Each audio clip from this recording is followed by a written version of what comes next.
সময় শেষ, Times up.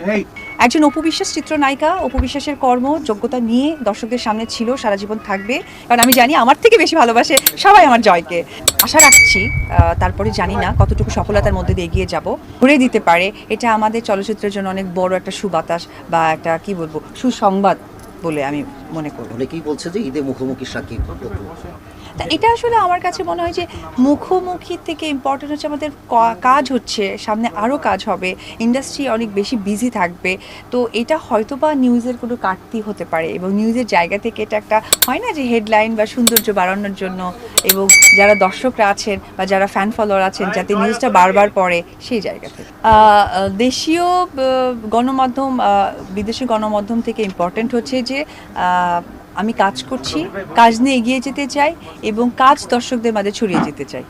আসলে ব্যক্তিগত কোনো ব্যাপারগুলো খুব একটা আমি আনতে চাই না। আমি একটা কথাই বলতে চাই বারে বারে মতো, বেশ কয়েকবার আপনাদের মুখোমুখি আমি অনেক হয়েছি, আমি আগেও বলেছি, আমি এখনও সেই কথাটাই বলতে চাই।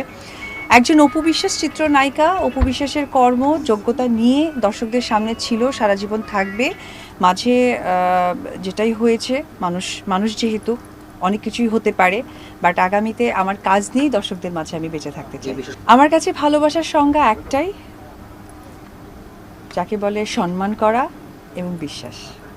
ভ্যালেন্টাইনে আমার ইচ্ছে আছে যে রংপল্লী থেকে একটা সুন্দর শাড়ি আমি পরবো আমার ছেলেকে নিয়ে। অবশ্যই সবাই জানেন আমার প্রাণের মানুষ একজন, আমার আপনজন, বড় আপনজন, তাকে নিয়ে আমি সবসময় ভালো দিনগুলো উদযাপন করি এবং আমাদের খুব খুনসুটি ছবিও ইচ্ছে করে ছাড়ি, কারণ আমি জানি আমার থেকে বেশি ভালোবাসে সবাই আমার জয়কে।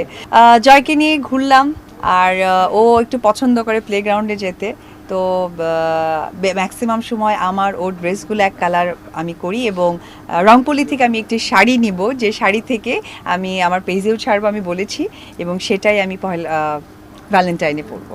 শাড়ির প্রতি একটা